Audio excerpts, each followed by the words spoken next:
뉴욕 증시는 실업지표 호전에도 불구하고 전날 상승에 따른 차익 매물과 스트레스 테스트 결과 발표를 앞둔 금융주 하락 등의 영향으로 하루 만에 반락했습니다. 다우는 1.2% 떨어진 8,409로 간신히 8,400선을 지켜냈습니다. 스트레스 테스트를 실시한 결과 19개 은행 중 10개 은행이 총 746억 달러의 자본 확충을 요구받았다고 연방준비제도 이사회가 발표했습니다. 이 중 뱅크 오브 아메리카는 테스트 대상 은행 가운데 가장 큰 339억 달러의 자본 확충이 필요하다는 평가를 받았습니다. 제너럴 모터스의 브랜드 매각 작업이 본격화되고 있는 가운데 GM이 74년 만에 다우지수 편입 종목에서 곧 빠질 전망입니다. 한편 GM은 지난 1분기 60억 달러의 손실을 기록했습니다. 유럽중앙은행이 리세션에 대응해 기준금리를 0.25%포인트 추가로 인하하는 한편 양적 완화 정책을 추진하기로 했습니다.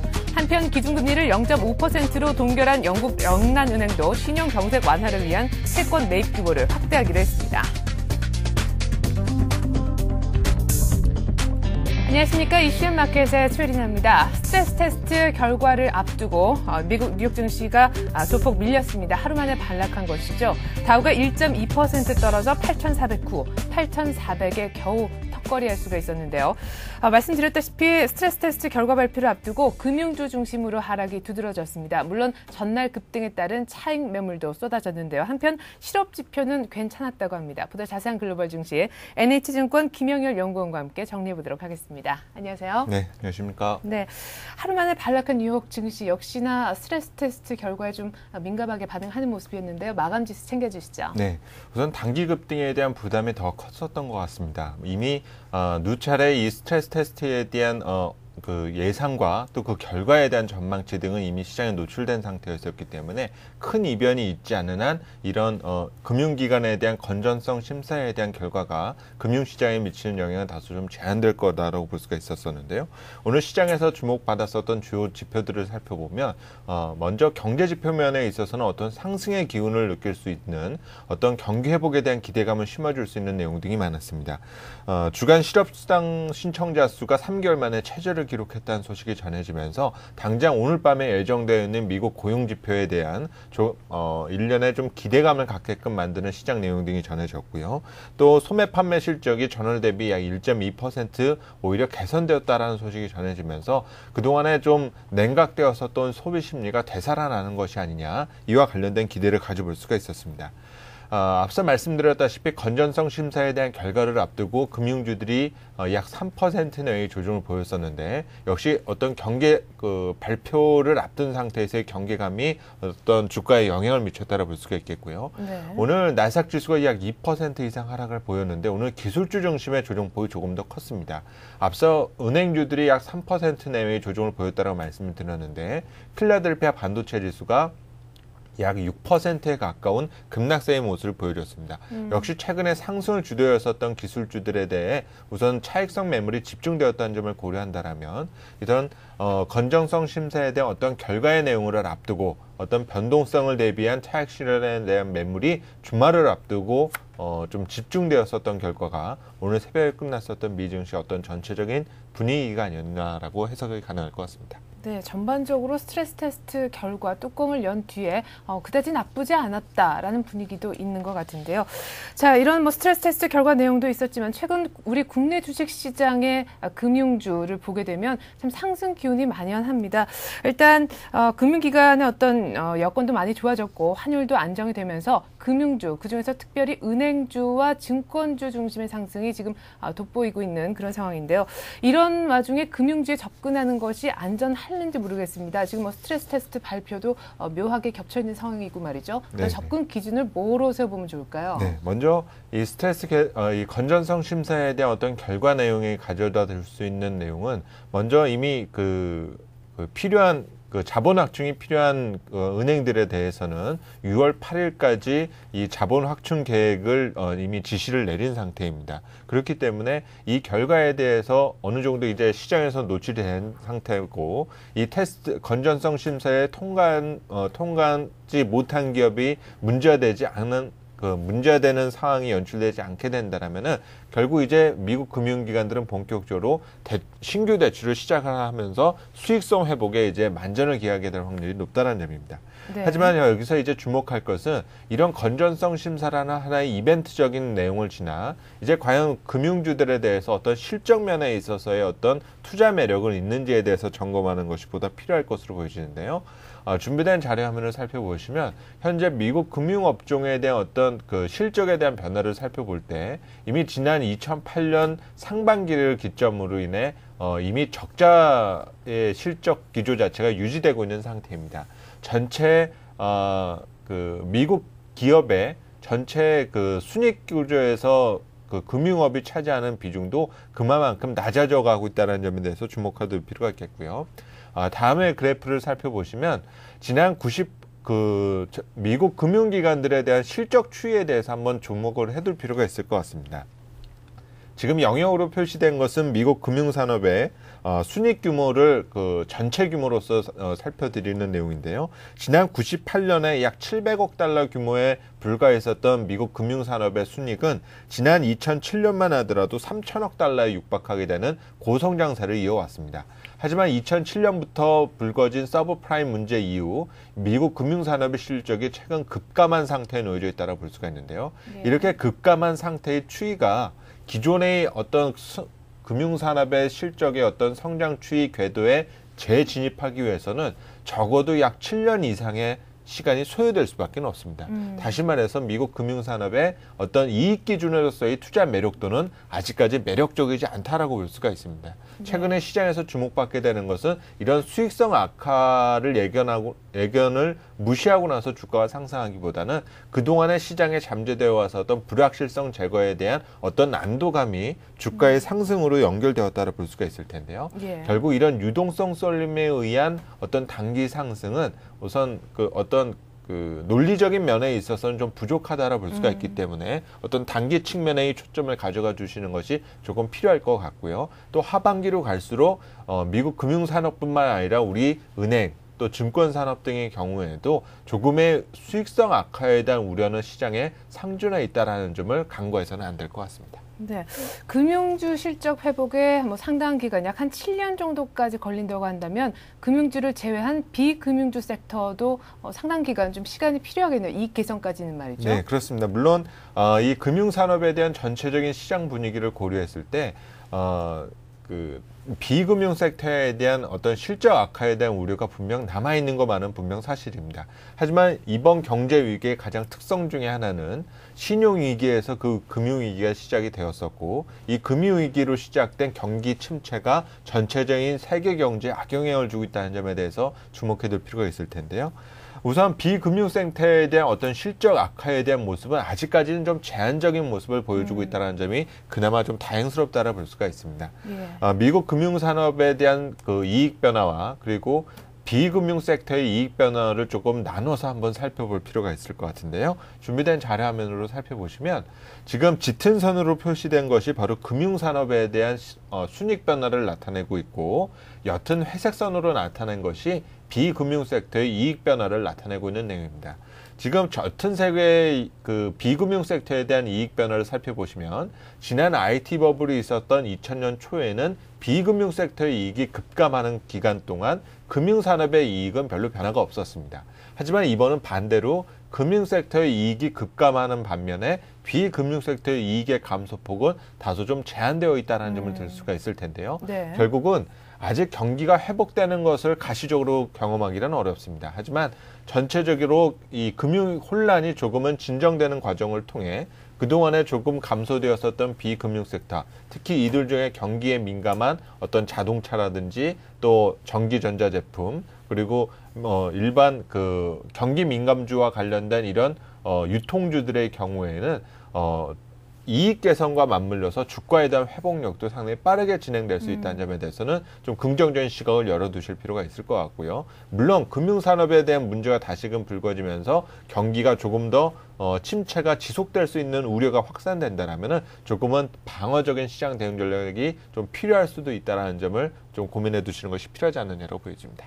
네, 금융 섹터 그리고 비금융 섹터 모두 통틀어서 하반기 한번 전망까지 길게 해봤습니다. 하지만 자, 우리 시간으로 조금 전이었죠. 오전 한 6시 정도를 기해서 이제 스트레스 테스트 결과 발표가 정확하게 나왔습니다. 총 19개 대형 은행에 대해서 스트레스 테스트를 실시를 했었는데요. 이 중에서 10개 은행에 추가 자본 확충이 필요하고 9개 은행은 그렇지 않은 것으로 결과가 나왔습니다. 자, 이것이 이제 어떤 우리 시장에 충격을 줄는지 이 부분이 초미의 관심사인데요. 어떻게 전망하고 계신지 일단 간단하게 정리부터 해주시죠. 네, 우선 19개 은행 중에서 9개 은행이 통과되었다는 점에 대해서도 먼저 주목할 필요가 있겠고요. 절반에 가까운 10개 은행에 대해서 700억 달러가 넘는 자본 확충이 필요하다라는 지시가 내려졌습니다. 문제가 될 수 있었던 것은 역시 뱅크 오브 아메리카에 대해서 약 339억 달러의 자본 확충이 필요하다라는 것이 지적되었다는 점을 주목할 수가 있겠고요. 또 이미 공적 자금이 투입된 시티그룹에 대해서는 약 55억 달러의 자금이 필요하다라는 것이 지적이 됐습니다. 이와 관련된 은행들의 입장이 6월 8일까지 이제 제출되어야 이제 과연 자본 확충에 따른 어떤 시장 영향이 주목될 것으로 보여지고 있는데요. 이미 증자 계획을 이미 미국 금융기관들이 밝혀가고 있었던 상태였기 때문에 이들 사이에서 이번에 이런 건전성 심사에 대한 결과가 해당 주가에 미치게 되는 영향은 다소 좀 제한된다고 볼 수가 있습니다. 문제가 되는 것은 이제 6월 8일로 진행될수록 이제 투자자들이 어떻게 이를 받아들이게 될 것이냐에 대해서 주목해 둘 필요가 있을 텐데요. 우선 신뢰 부분에 있어서는 시장에 주는 충격은 제한될 확률이 높습니다. 다시 말해서 이렇게 건전성 심사를 어느 정도는 통과했다라는 점에 대해서도 분명 의미가 있을 수가 있겠고 이런 자본 확충만 완결이 된다라면은 그동안에 중단되어 왔었던 신규 대출 부분을 재개함으로써 그동안 감소한 미국 금융기관들의 어떤 수익성 회복을 가시적으로 기대할 수 있는 논리를 찾아갈 수 있다는 점은 분명히 주가에는 도움을 줄 수 있다라고 볼 수가 있는데요. 하나 단점으로 볼 수가 있다라면은 이 10개 은행의 자본 확충을 위해서 이제 취해야 할 것은 뭐 증자라든지 아니면 채권 은행채 발행 등을 통한 결국은 그 주가를 희석시킬 수 있는 자금 확충 계획을 발표를 한다는 점이 주목될 수 있습니다. 이는 결국은 주가에 조금 한 3개월 텀으로서는 조금 악영향을 미칠 수가 있는 부분이기 때문에 과연 이 과정에서 과연 환율에 대한 변화가 또 어떻게 나타나 줄 수 있는지 또 글로벌 투자자들은 이들에 대해서 어떤 대응을 하게 될지에 대해서 반응을 하게 되는 것이 좀 중요한 변수가 될 것 같고요. 이미 시장에서는 오랜 기간 동안 노출되어 왔기 때문에 시장에 주는 충격보다는 이제 시장 하나의 어떤 재료 노출의 의미로서 투자자들이 받아들이지 않을까라는 정도로 예상이 가능할 것 같습니다. 네, 루비니 교수도 그 정부가 은행에 우선주를 보통주로 전환하려는 계획에 좀 반대한다는 의견을 냈었고요. 스트레스 테스트가 정말 그 진정한 스트레스 경기 악화 상황을 반영하지 못한다라면서 신뢰도를 줄 수 없다라고 발언을 했었습니다. 자, 오늘 이제 한 주를 마감하는 금요일입니다. 중간에 징검다리 휴일이 끼어서인지 벌써 어느덧 금요일이 됐는데요. 다음 주에 우리가 주목해야 될 만한 변수라든가 시장 일정이 있으면 소개해 주시죠. 네, 우선 당장 오늘 밤에 예정되어 있는 시장 내용에 서부터 주목을 해둘 필요가 있을 것 같은데요. 과연 이런 건전성 심사가 끝난 이후에 미국 금융주들의 반응이 어떻게 진행될지가 가장 주목받는 부분이겠고 당장 오늘 밤에 예정되어 있는 고용지표의 부분에 대해서도 다음 주 초까지의 어떤 시장 변화에는 중요한 영향을 미칠 가능성이 높습니다. 다행스럽게도 최근 후행지표 성격인 고용 동향이 빠르게 안정되어 가고 있다는 점은 다행스럽게 볼 수가 있겠고요. 다음 주에는 미국의 3월 무역 수지 등이 예정되어 있고 또 오늘 예정되어 있는 미국의 고용 동향뿐만 아니라 다음 주 13일에는 한국의 고용지표 등도 시장에서는 발표가 예정이 되어 있습니다. 최근에 다소 좀 등한시되고 있는 지표 중에 하나가 물가지표로 볼 수가 있는데 다음 주 14일과 15일 사이에는 소비자 물가지수와 생산자 물가지수 등이 발표가 예정되어 있다는 점에 대해서 주목해 둘 필요가 있겠고요.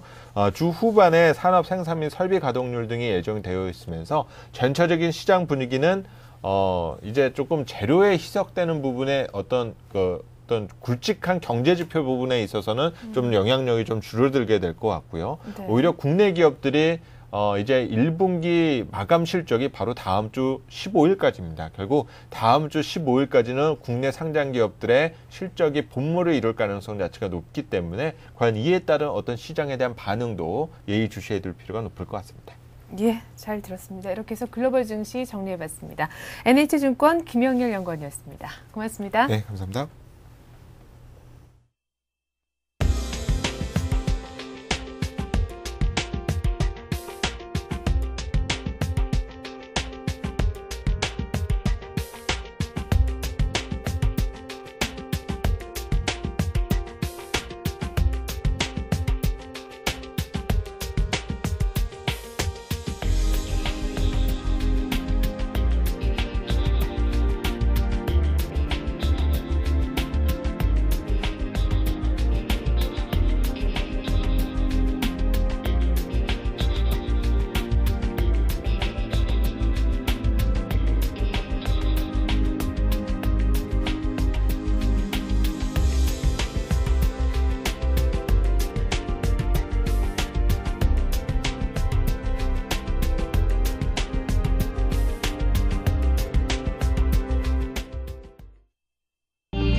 네, 5월 8일 금요일 뉴스 따라잡기 시간입니다. 오늘은 서울경제신문 이종배 기자와 함께하겠습니다. 안녕하세요. 예, 안녕하십니까. 네, 정부가 어제 대통령 주재로 비상경제대책회의를 열었는데 여기에서 지금 나와 있는 그 유동성이 좀 과잉돼 있다는 우려를 그렇죠. 표명을 했어요. 예, 그렇습니다. 그 현상이 이제 과잉 유동성이라는 놓고요. 그 여러 가지 의견이 있었거든요. 한쪽에서는 과잉 유동성이다. 또 한쪽에서는 아직 이르다 이런 평가를 내놨는데요. 그 어제 정부가 이제 비상경제대책회의를 주재하면서 그 현 경제상 평가 및 대응이라는 자료를 내놨는데요.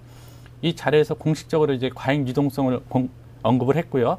또 과잉 유동성에 대해서 그 우려를 표명했거든요. 그 세부적으로 보면은 이제 금융시장이 이제 안정세를 회복하고 있으나 그 취약성이 존재하고 있다고 평가를 했고요. 이런 가운데 그 일부 자금이 이런 가운데 단기 유동성이 크게 증가하고 있고요.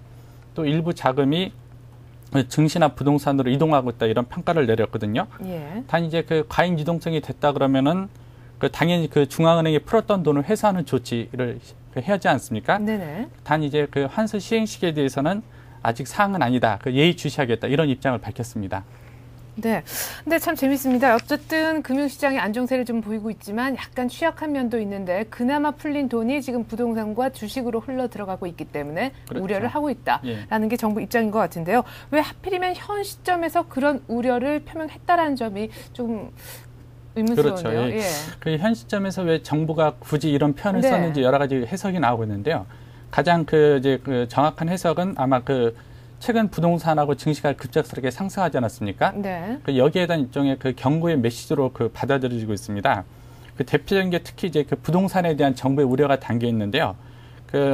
아파트 값의 바로미터인 강남 상구의 아파트 값 상승률을 보면요. 되게 상승세가 되고 있거든요. 일단 주간 상승률을 보면요. 3월 말에 0.14% 올랐고요. 그러다가 4월 6일에 다시 0.34%가 상승했습니다.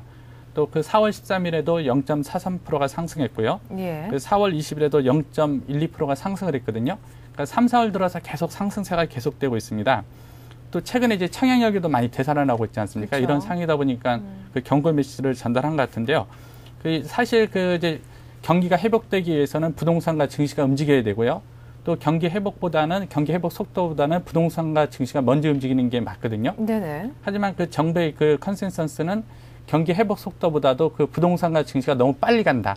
이런 입장에서 과잉 유동성에 대한 우려를 표명한 것 같습니다. 네, 그렇다면 관건은 이제 언제 정부가 유동성을 환수를 할 것인가라는 그 시점의 문제인데, 그렇죠. 그냥 앞서서 당분간은 안 하겠다라고 예. 말을 했다고 하지 않았습니까? 그렇습니다. 그렇다면 예. 그 당분간이 언제까지를 의미하는 겁니까? 그렇죠. 이제 일단은 대표적인 유동성 환수 방법으로는 금리 인상을 들 수 있겠는데요. 예. 환수 조치에 대해서는 정부가 예의주시하겠다, 당분간 안 하겠다 이런 입장을 했는데요. 사실 이면에는 현재 경기가 살아났다고 확실하게 판단하기 어렵지 않습니까? 네. 이런 상황에서 급격하게 이제 돈을 회수했다가는 경기가 위축된다는 그런 우려가 포함되고 있는데요. 이제 전반적으로 봤을 때 아마도 유동성 환수 조치 시행 시기는 이제 2분기가 될 것 같습니다. 2분기? 일단은 2분기 GDP 발표가 이제 6월에 나오는데요. GDP 발표도 보면은 지난 1분기와 마찬가지로 전분기 대비 플러스 성장세가 유지가 상승이 되고 있거든요. 예. 또 이제 삼성전자나 LG전자 기업들의 실적도 그 1분기에서 2분기도 선방할 것으로 보이고 있거든요. 예. 이렇다 보니까 정부는 이제 2분기가 지난 6월 시점부터 그 이제 유동성 환수 시행식에 대해서 그 정확히 검토 작업에 들어갈 것 같습니다. 네. 과잉 유동성 우려를 표명하고 있는 정부. 지금 시중에 풀린 돈을 환수하는 작업은 아무래도 2분기 GDP 발표가 나온 이후 6월 정도가 될 것으로 보입니다. 자, 이 밖에 유동성 우려 표명 얘기 외에도요. 같은 회의에서 정부가 대기업에 대한 구조조정을 다시 한번 강력하게 촉구를 하는 그런 얘기가 있었습니다. 며칠 전이었죠. 그 진동수 금융위원장도 예, 그렇죠. 예. 기자간담회에서 비슷한 예. 얘기 하지 않았습니까? 예, 그렇습니다. 그 비슷한 얘기를 했는데요. 이 비상경제대책회의를 주재하면서 아까 말씀드렸던 그 현 경제상 평가 및 대응이라는 자료를 내놨다고 했는데요. 예. 그 자료 한편에 좀 흥미로운 그 분석이 담겨져 있는데요. 그 자료를 보면 그 정부가 그 기업 부문의 그 부채를요, GDP와 비교하면서 우리나라가 그 선진국보다 상당히 높다 그런 평가를 내렸거든요. 예. 통상적으로 지금까지 정부는 우리 기업의 개별 부채 비율이죠. 그 개별 부채 비율을 내세우면 선진국보다 낮다는 이런 평가를 내놨는데요. 이번에는 우리 기업의 그 총량 부채를 GDP와 비교하면서 그 선진국보다 매우 높다 이런 평가를 내놨습니다. 예. 일단 자료를 보면요, 그 GDP 대비 그 기업 부문 차입금 비율이요, 올 4월 현재 한국이 112.8%라 이렇게 적고 있거든요. 네. 근데 그 이 정도 수치라면은 한국 기업은 정말 위태로운 상황이 됩니다. 왜냐하면 자료를 보면은 그 미국은 기업 차입금 비율이 그 GDP 대비 77%고요. 그 일본은 102.1%입니다. 또 영국은 112.9%고 호주도 80.4%거든요. 그러니까 네. 우리나라보다 다 낮다는 것으로 보이죠. 어떻게 보면 우리가 기업들이 가장 건전하다고 했지만 예. 실상 이렇게 그 위험하다는 평가인데요. 결국 그 정부가 이런 수치를 공개한 것은요, 그 공개적으로 기업 구조적인 강도를 더 그 세게 가져가겠다 이런 의지를 표현한 것으로 해석되고 있습니다. 예. 자, 이번에는 자동차 업계 얘기를 좀 해보죠. 요즘에 글로벌 자동차 업계 전반에 커다란 지각 변동이 일고 있습니다. 어제 오전에도 비슷한 소식이 하나 있었는데요. 네, 그렇죠. 포르쉐가 폭스바겐과 합병을 하겠다는 얘기가 있었습니다. 이 밖에 지금 어떤 움직임들이 일어나고 있나요? 예, 그렇습니다. 일단은 미국 클라이슬러가 파산보호 신청하고 또 피아트하고 합병을 추진하고 있지 않습니까? 네. 그러면서 이 그 변화의 중심에 그 유럽 차 메이커가 자리 잡고 있는데요. 아마 그 유럽 그 자동차 메이커들은 이번 기회에 그 시장을 선점해왔다 그런 의도가 깔린 것 같습니다. 일단 아까 말씀드렸듯이 그 독일의 폭스바겐과 포르쉐가 전격 합병에 합의했고요. 또 그 이탈리아 피아트 있지 않습니까? 예. 피아트는 이제 그 크라이슬러 합병을 추진하고 상태인데요. 그 여기에 덧붙여가지고 그 GM의 그 유럽 자회사까지 인수해가지고요. 그 피아트, 크라이슬러, 그 GM 유럽 자회사를 포함하는 그 빅 피아트 구상을 계획하고 있습니다. 네, 오펠까지. 그렇죠. 예. 예. 그런 이런 가운데 미국의 빅3 가운데 그나마 양호한 것으로 평가한 포드 있지 않습니까? 또 포드는 이제 그 소형차 생산 확대를 늘리겠다고 공개적으로 밝혔고요. 또 중국이 설상가석으로 이제 중국의 자동차 메이커들도 도전장을 던졌는데요. 그 대표적인 게 이게 지리라는 자동차가 있거든요. 네. 이 지리 자동차도 그 사브 인수를 추진하겠다고 공개적으로 밝힌 상태입니다. 한마디로 그 업계 1위부터 4위까지 모든 업체들이요, 지금 이합 집산을 하고 있다면 보면 될 것 같습니다. 예, 유럽 자동차들은 또 이 틈을 노리는 것 같고 이제는 뭐 중국까지 나서고 있는 그런 형국입니다. 마치 뭐 자동차 업계 어떤 삼국지를 보는 듯한 그런 그렇죠. 느낌도 있는데, 자, 그렇다면 이런 움직임이 국내 자동차 업계는 어떤 영향을 미칠까요? 사실 우리 국내 자동차 업계는 현대 기아자동차가 지금 세계 6위를 달리고 있는데요. 예. 이 대부분이 그 소형차 위주입니다. 아직까지 그 중대형에서는 저희가 그 경쟁력이 많이 떨어지는데요. 우리가 일단 짚어볼 것은 그 포드가 이제 소형차 생산을 확대하는 것, 이 점이 우리 시장에 얼마나 많은 영향을 미칠까인데요. 예. 단편적인 큰 영향을 미치지 않을 것으로 보고 있습니다. 그 대표적인 게 그 소형차 생산의 가장 중요한 게 엔진인데요. 그 감마 엔진이라고 있습니다. 그게 네네. 우리나라 그 최고 기술이거든요. 그렇다 보니까 크게는 밀리진 않을 것 같고요. 다만 우리가 관심 갖고 지켜볼 것은 그 GM 대회 처리 문제입니다. 현재 그 정부가 그 GM 대회 처리 조건으로 그 추가 지분을 요구하고 있지 않습니까? 예. 이렇다 보니까 그 정부가 GM대에 더 많은 경영권을 행사해서 또 우리 국내 모기업에 줄 수 있다 이런 얘기까지 나오고 있거든요. 네. 그러니까 이런 처리 문제가 오히려 더 우리 입장에서 더 관건이 될 것 같습니다. 네. 자, 한편 어제 민유성 산업은행장이 그 산업은행의 민영화 추진 과정에서 전략적 그 인수합병을 고려할 수 있다라고 얘기를 하면서 그 대상으로 외환은행이 지목이 됐었죠. 그렇죠. 때문에 예. 어제 외환은행 주가가 거의 11%까지 급등하는 그런 모습을 보여줬었는데요. 그런 기대감 때문에 주가가 오르긴 했지만 실질적으로 정말 산업은행이 예. 외환은행을 인수할 가능성이 얼마나 있는 겁니까? 아마 그 대단히 가능성이 있는 시나리오인데요. 예. 그 일단 그 산업은행 민영화 과정에서요, 그 기존 소매금융을 강화할 필요가 있거든요. 이런 점에서 M&A가 그 필수 불가결한 요소고요. 또 M&A 대상으로는 사실상 외환은행이 가장 적합한 상태입니다. 산업은행이 기존에 이제 그 기업금융을 해왔기 때문에 그 외환은행의 소매금융 이렇게 합치게 되면은 기업과 소매금융이 결합되는 그런 효과를 노릴 수 있고요. 또 반대로 이제 외환은행이 국민은행이나 하나은행 다른 은행하고 합병하는 것은 매우 어렵거든요.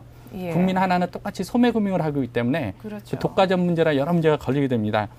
사실 그 외환은행 입장에서도 론스타죠. 대주주의 론스타가 그 외환은행 지분을 산업은행에 구체은행이 산업은행에 팔고 나간다고 하면은 먹튀 논란에서도 좀 자유로울 수 있지 않습니까? 네네. 이런 이해관계가 많이 맞아 떨어지고 있는데요. 사실 정부에서도 외환은행 민영화를 진행할 때부터 이 점을 계속 인식하고 있었고요. 네. 사실 앞으로 이제 그 산업은행과 그 론스타 외환은행 간의 어떤 짝짓기 이 점은 계속 진행될 것 같습니다. 예, 알겠습니다. 자, 이렇게 해서 여러 가지 국내 이슈들까지 살펴봤습니다. 오늘은 서울경제신문 이종배 기자와 함께했습니다. 고맙습니다. 예, 감사합니다.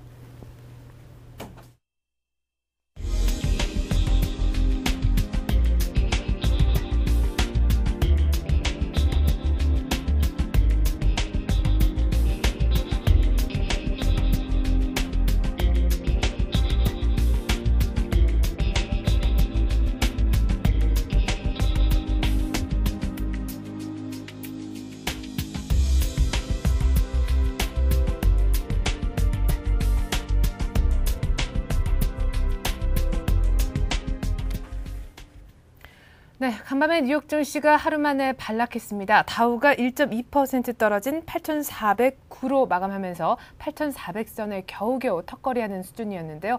드디어 스트레스 테스트 결과가 발표가 된 이후의 모습입니다. 물론 스트레스 테스트 결과 자체는 미국 장이 완전히 끝나고 난 다음에 발표가 되긴 했지만 어쨌거나 직전에 금융주들이 영향을 받으면서 금융주 중심의 하락이 두드러졌다는 점이 눈여겨 보여집니다. 오늘 우리 장 금융주들의 흐름 끝까지 한번 체크해 볼 필요 있어 보이네요. 저는 1시간 뒤 출발 생증시로 다시 인사드리겠습니다. 고맙습니다.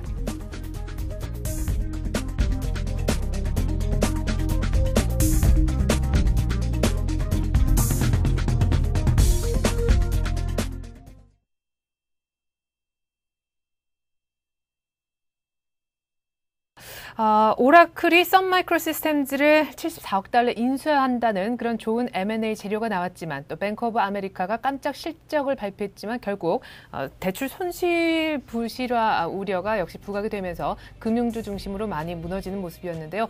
유럽 증시 역시 큰 폭으로 하락했습니다.